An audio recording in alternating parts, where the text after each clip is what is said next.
ఇక్కడున్న ప్రతి శిలలో ఒక రహస్యం దాగి ఉంటుంది. ఒక కథ ఇమిడి ఉంటుంది. ఇది దేవతలు సంచరించిన ప్రదేశం. ఇక్కడే గురుత్వాకర్షణ శక్తిని ప్రశ్నిస్తూ వేలాడే స్తంభం ఉంది. ఇక్కడే రాయిలో ఇప్పటికీ నీటిని పుట్టించే సీతాదేవి పాదముద్ర ఉంటుంది. ఇక్కడున్న ప్రతి అణువు విజయనగర సామ్రాజ్యం మహిమను చాటి చెబుతుంది. ఈ ఆలయం శివుని ఉగ్రస్వరూపమైన వీరభద్రస్వామికై నిర్మింపబడింది. ఈ ప్రదేశం ప్రత్యేకమైన శిల్పకళా శైలికి ప్రసిద్ధి చెందింది. అద్భుతమైన శిల్పాలు, సూక్ష్మమైన శిలాచాతుర్యం మరియు ఏకశిలా కట్టడాలను మనం ఇక్కడ చూడొచ్చు. స్వాగతం, సుస్వాగతం లేపాక్షికి, అంతులేని శిలా నైపుణ్యాన్ని చాటి చెప్పే అద్భుతమైన కట్టడానికి. రండి, ఈ ఆలయంలోని అద్భుతాలను మా కళ్ళతోటి చూసి మీకు కళ్ళకు కట్టినట్లు చూపిస్తాం. పదండి.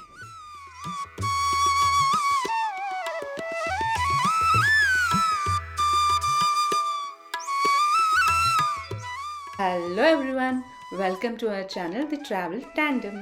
సో ఇప్పుడు మనం జర్నీని స్టార్ట్ చేసేసాం లేపాక్షి టెంపుల్కి. ఇక్కడ ఎవరైనా కనుక 90s కిడ్స్ ఉంటే కనుక వాళ్ళకి గుర్తుండే ఉంటుంది. చిన్నప్పుడు మనకి కాంపోజిషన్లో లేపాక్షి గురించి టాపిక్ ఉండేది. కానీ మనం చదివిన దానికంటే, రాసిన దానికంటే ఎంతో అద్భుతంగా ఉంటుంది ఈ ప్రదేశం. ఎన్నో వింతలు, రహస్యాలు, కథలు దాగి ఉన్నాయి ఈ ఆలయంలో. ఈ లేపాక్షి అన్నది సత్యసాయి జిల్లాలో ఉన్న ఒక గ్రామం.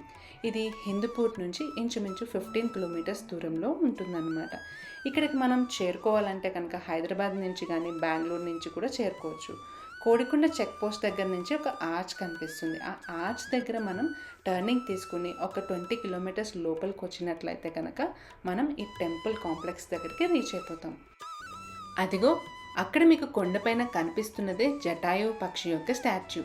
ఆ పక్షికి ఈ ప్రాంతానికి ఉన్న పేరుకి ఉన్న సంబంధం ఏంటో మనం తెలుసుకోవాలంటే ఇక్కడ స్థల పురాణం గురించి తెలుసుకోవాలి.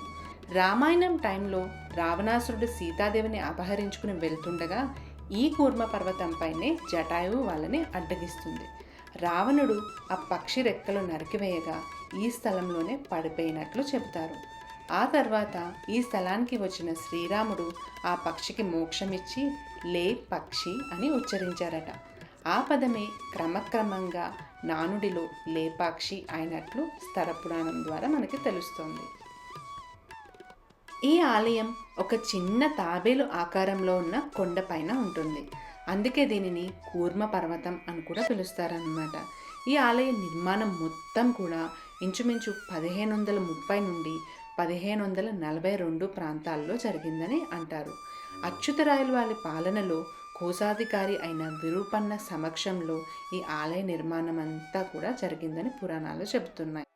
పైకి చేరగానే బయట నుండే మనల్ని ఈ ఆలయం మంత్రముగ్ధుల్ని చేస్తుంది. ముందుగా మనకి పెద్ద పెద్ద రాళ్లతోటి నిర్మించిన ప్రహరీ కూడా కనిపిస్తుంది. అలాగే ఆర్కియోలాజికల్ సర్వే ఆఫ్ ఇండియా వాళ్ళు ఈ ప్రాంతానికి సంబంధించిన హిస్టరీ అంతా కూడా మనకి బ్రీఫ్గా తెలియాలని చెప్పేసి ఇలా తెలుగు, హిందీ ఇంకా ఇంగ్లీష్ భాషలలో బోర్డ్స్ని కూడా ఏర్పాటు చేశారు.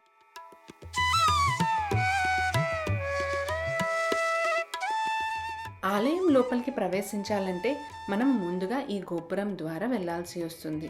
ఈ గోపురం విజయనగర సామ్రాజ్యానికి చెందిన శిల్పకళతో నిండి ఉంటుంది. ఎటు చూసినా కూడా మనకి చక్కటి శిల్పకళా నైపుణ్యం కనిపిస్తూ ఉంటుందన్నమాట.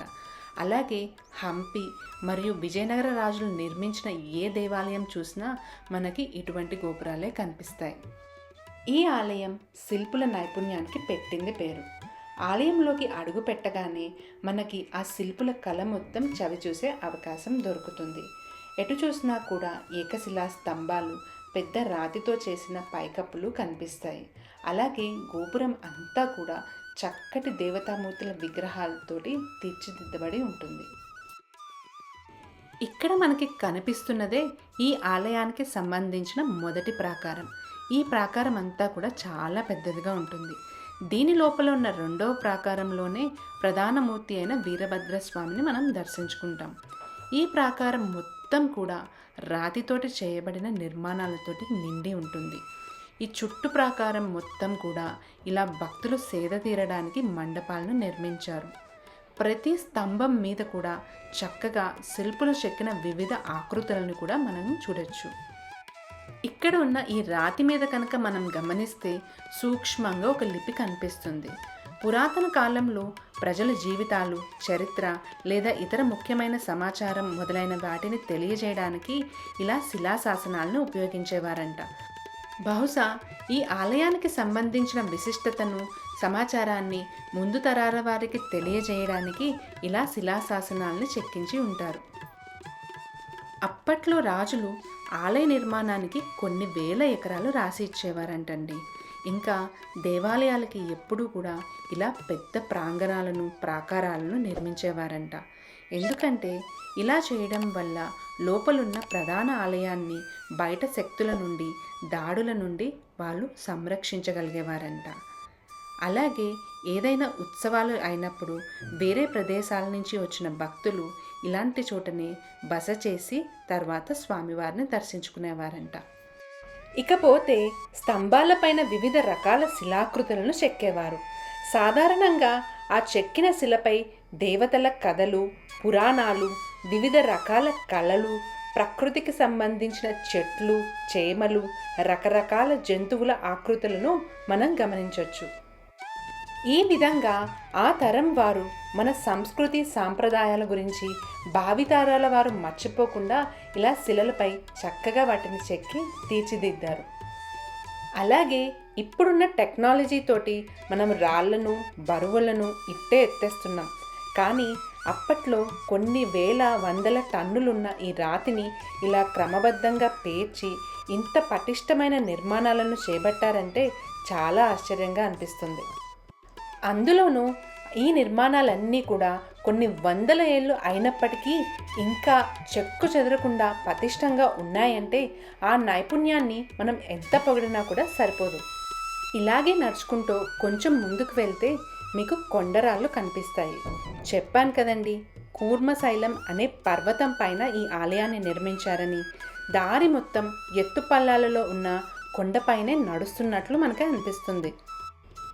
ఇంత ఎత్తుపల్లాల మధ్య కూడా ఎక్కడా గాడి తప్పకుండా క్రమబద్ధంగా ఈ ప్రాకారం మొత్తాన్ని నిర్మించారు.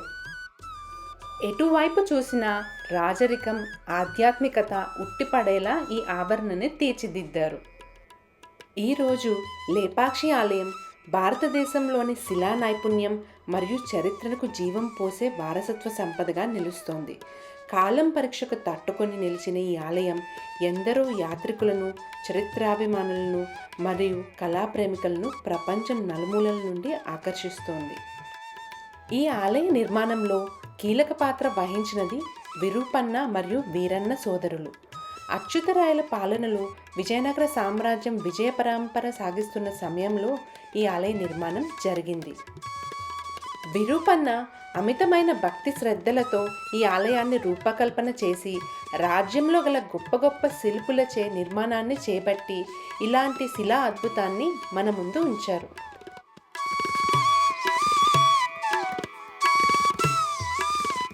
సరిగ్గా ఆలయం లోపలికి అడుగుపెట్టగానే గర్భాలయం ఎదుట భాగంలో మనకి ఈ నాట్య మండపం కనిపిస్తుంది.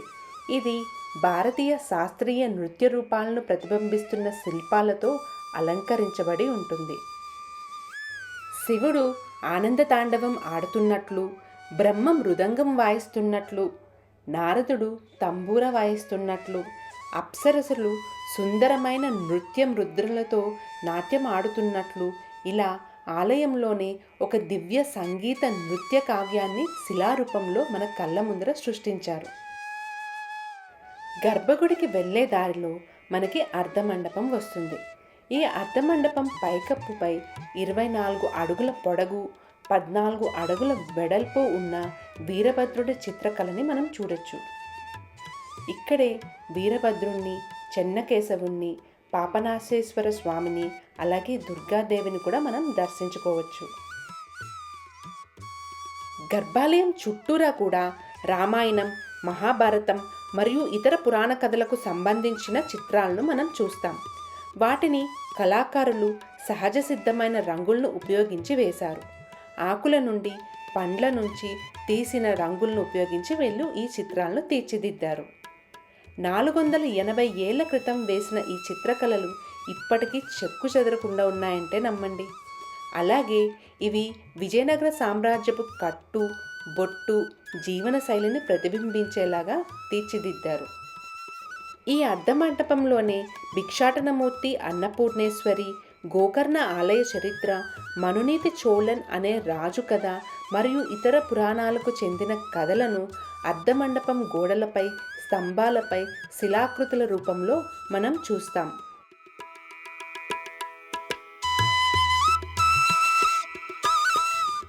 ఈ ఆలయంలో శిలలపై శిల్పులు సూక్ష్మమైన అంశాలను కూడా చక్కగా చెక్కారు. దగ్గర నుండి చూస్తే మనకి శిల్పాలు, వాటిపై ఉన్న నగలు, ముఖ భంగిమలు అన్నీ కూడా స్పష్టంగా కనిపిస్తాయి. ఇక్కడ ఒక్కో స్తంభం ఒక్కో కథను చెప్తుంది. కొన్ని స్తంభాలు మనం తాకితే సంగీతంలోని సరిగమ ధ్వనిని సృష్టించేలా చెక్కారంటండి. నాట్య మండపంలో ఉన్న స్తంభాలపై మానవ పరిమాణంలో ఉన్న ఆకృతులను చెక్కారు. ఇంచుమించు ఈ మండపంలో 70 నుండి 80 స్తంభాలు ఉంటాయి.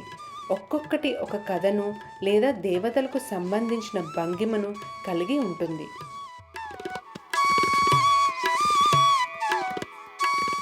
ఈ లేపాక్షి ఆలయానికి మరింత మంది పర్యాటకులను ఆకట్టుకునే విశేషం ఒకటి ఉందండి. అదే ఈ వేలాడే స్తంభం. మునుపటి కాలంలో ఇలాంటి స్తంభాలు ఇక్కడ 3 ఉండేవంట. బ్రిటిషర్ల సమయంలో వాళ్ళు ఇక్కడ చేసిన ప్రయోగం కారణంగా 2 స్తంభాలు నేల కానాయంట. ఇప్పటికీ ఈ ఒక్క స్తంభం మాత్రమే మిగిలింది. అయితే ఇంత పెద్ద రాతి స్తంభం అసలు ఇలా గాలిలో ఎలా వేలాడుతుందో అన్నది ఇప్పటికీ అందరికీ కూడా అంతు చిక్కని ప్రశ్నగానే మిగిలిపోయింది. తర్వాత ఆవరణలో సంచరిస్తే మనకి మొదటిగా అగస్త్యముని గుహ కనిపిస్తుంది. ఈ ప్రదేశంలోనే ఆయన కొద్ది కాలం తపస్సు చేశారని అంటారు. పురాణాల ప్రకారం ఇక్కడ వీరభద్రుడి ఆలయాన్ని నిర్మించక ముందరే అగస్త్యముని పాపనాశేశ్వర స్వామివారి లింగాన్ని ప్రతిష్ఠించారని అంటారు. ఇలా ఈ గుహ ఒక పెద్ద రాయి కింద ఉంటుంది.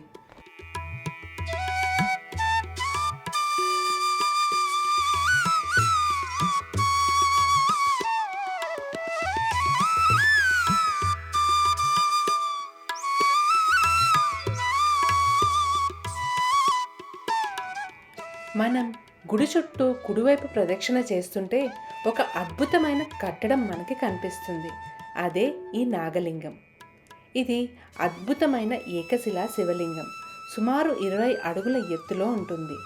ఆ లింగంపై 7 పడగల పాము ఆ లింగాన్ని రక్షించి కప్పివేస్తున్నట్లు కనిపిస్తుంది. ఈ లింగం వెనుక కూడా ఒక చిన్న కథ ఉందండి. అదేంటంటే ఇక్కడున్న శిల్పులు భోజన సమయం అయిందని ఆహారం కోసం ఎదురు చూస్తూ ఉంటారు. కానీ భోజనం ఇంకా తయారవ్వలేదని వంట మనిషి వాళ్ళకి తెలుపుతుంది. ఈ లోపల ఏదన్నా శిలను చెక్కుదామని చెప్పేసి వాళ్ళు మొదలు పెడతారు. సరిగ్గా వంట పూర్తయ్యేసరికల్లా ఈ నాగలింగాన్ని వాళ్ళు చెక్కడం చూసేసరికి అందరూ ఆశ్చర్యభరితులవుతారు.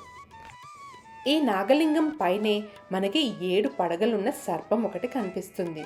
ఆ సర్పంపై కూడా నిజమైన పాముకి ఉన్న చర్మము, వాటి పొరలు మనకు ఎలా అయితే కనిపిస్తాయో అలాగే కనిపించేలాగా శిల్పులు చక్కగా తీర్చిదిద్దారు.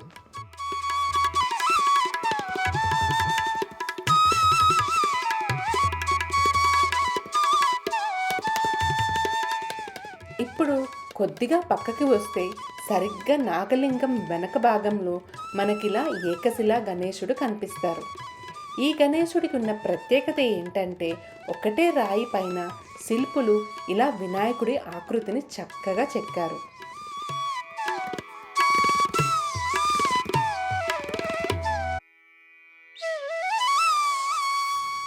ఇంకా కొద్దిగా పక్కకి వెళ్తే కనుక మనకి ఇలా శివుడికి అభిషేకం చేస్తున్న కన్నప్ప, ఒక సాలెపురుగు మరియు శివుడికి అభిషేకం చేస్తున్న ఒక ఏనుగుని కూడా మనం ఇలా కొండరాతి పైన చెక్కినట్లు చూడొచ్చు. ఈ నాగలింగం చూశాక కొద్దిగా ముందుకు వెళ్తే మనకి ఈ కళ్యాణ మండపం కనిపిస్తుంది. ఈ మండపం అయితే ఒక అద్భుతమైన కట్టడం అనే మనం చెప్పచ్చు. మనం పెళ్ళిళ్ళకు వేసే సెట్స్ ఎందుకు పనిచేయవండి దీని ముందర. ఈ ప్రదేశంలోని శివపార్వతుల కళ్యాణం జరిగిందని అంటారు. ఇక్కడ సుమారు 38 స్తంభాలు ఉంటాయి. 5.5 అడుగుల ఎత్తులో ఉన్న ఈ నిర్మాణం అసంపూర్ణంగానే ఉంటుంది. అంటే దీనిపైన ఎటువంటి పైకప్పు కూడా ఉండదన్నమాట. దీని వెనుక కూడా ఒక చిన్న వృత్తాంతం ఉందండి. అదేంటంటే విరూపన్న రాజు సంపదను అనైతికంగా రాజు అనుమతి లేకుండా వాడారన్న కోపంతో రాజు విరూపన్నకు కళ్ళు తీసివేయమని ఆజ్ఞాపిస్తారు.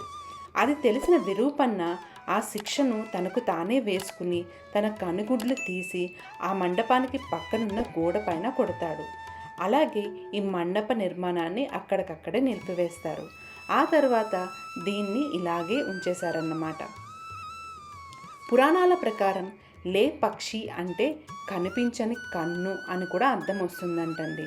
అందుకని ఈ ప్రాంతానికి లేపాక్షి అని పేరు వచ్చిందని కూడా అంటారు.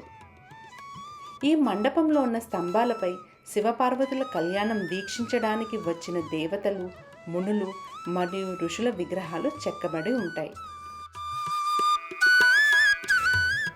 ఇలా మనం అగస్త్యుని గుహ, నాగలింగం, ఈ కళ్యాణ మండపం అన్నీ చూసేసరికి లోపల ప్రాకారం కూడా పూర్తవుతుందండి. ఇలా ఇక్కడ మొదటికి వచ్చేసరికి మనకి చక్కగా ఒక మంచి తులసి కోట ఒకటి కనిపిస్తుంది. అలాగే ఇక్కడ మీకు కనిపించేవన్నీ కూడా అర్ధ మండపం, ముఖ మండపం, నాట్య మండపం, లతా మండపం అన్నీ కలిపినవన్నమాట. ఇందాక అనుకున్నట్లే ఎక్కడ చూసినా కూడా చక్కటి దేవతామూర్తుల విగ్రహాలు చెక్కబడే ఉంటాయి. రకరకాల జంతువులు, వాటి ఆకృతులు, వాటికి సంబంధించిన కథలు, పురాణాలు అన్నీ కూడా ఎక్కడా కూడా వదిలిపెట్టకుండా చక్కగా అందరికీ అర్థమయ్యే విధంగా వాళ్ళు శిల్పులు చెక్కి పెట్టారు.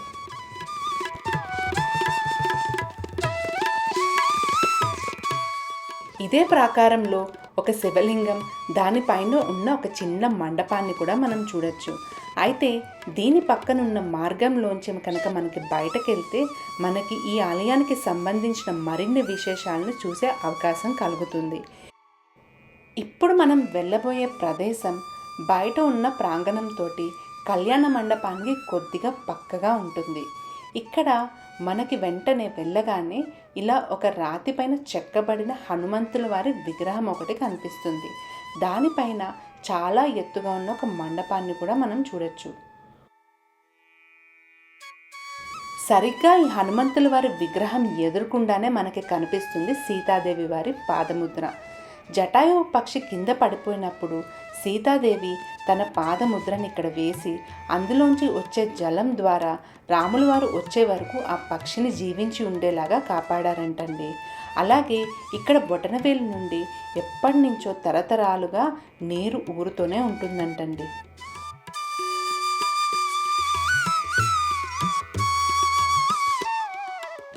ఇప్పుడు మీరు చూడబోయేది ఈ ఆలయానికి సంబంధించిన మరో అద్భుతమైన విశేషమండి. అదే ఈ భోజన పల్లాలు. మనం ఇప్పట్లో థాలి అని పిలుస్తాం కదండి, అలాంటి పల్లాలనే అప్పట్లో శిల్పులు ఇలా చక్కగా రాతిలోనే చెక్కి పెట్టేసుకున్నారు. ఎందుకంటే ఇక్కడున్న శిల్పులు అహోరాత్రులు కష్టపడి ఈ ఆలయాన్ని చక్కగా చెక్కి తీర్చిదిద్దుతారు. వాళ్ళకి ఎప్పుడైనా ఆకలి వేసినప్పుడు వెంట పళ్ళెం తీసుకెళ్లాల్సిన అవసరం లేకుండా ఇక్కడున్న రాతి మీదనే అలా భోజనం తయారు చేసుకుని తినడానికి చక్కగా వాళ్ళు ఏర్పాట్లు చేసి పెట్టుకున్నారు. ఇంత పెద్ద శివాలయంలో నందీశ్వరుడు ఎక్కడా కనిపించట్లేదని అనుకుంటున్నారా? అసలు ఆ ఆలయం కాంపౌండ్లోనే ఉండరండి నందీశ్వరుడు. ఇలా ఇంచుమించు టెంపుల్కి 500 మీటర్ల దూరం వస్తే కనుక మనం ఈ నందీశ్వరుడిని దర్శించుకోవచ్చు. హిందూపూర్ నుంచి వస్తుంటే కనుక మనకి చక్కగా వెళ్ళే దారిలోనే మనకిది కనిపిస్తుందన్నమాట. ఇక్కడ ఈ నందీశ్వరుడు నాగలింగం వైపు చూస్తూ ఉంటారంటండి. అలాగే ఇది ఇంచుమించు 15 అడుగుల ఎత్తు, 27 అడుగుల వెడల్పు కలిగి ఉంటుంది. ఇక్కడ ఈ నందికున్న ప్రత్యేకత ఏంటంటే ఒక్కటే గ్రనైట్ రాయి మీద శిల్పులు దీన్ని చెక్కారంటండి. అలాగే ఇది ప్రపంచంలో కల్లా అతిపెద్ద ఏకశిలా నందీశ్వరుడు అని చెప్పి కూడా అంటున్నారు.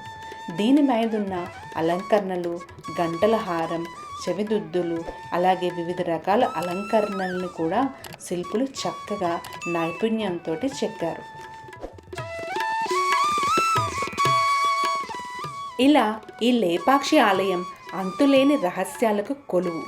మనకి తెలిసినవి కొన్నైతే మనకి తెలియని రహస్యాలు ఎన్నెన్నో. కట్టిన నిర్మాణాలు కొన్నైతే కట్టకుండా ఆపివేసిన శిలలు ఎన్నెన్నో. కాలానికి బలంగా నిలబడిన నిర్మాణాలు కొన్నైతే కాలంతో పాటు శిథిలావస్థకు చేరుతున్న శిలలు ఎన్నెన్నో.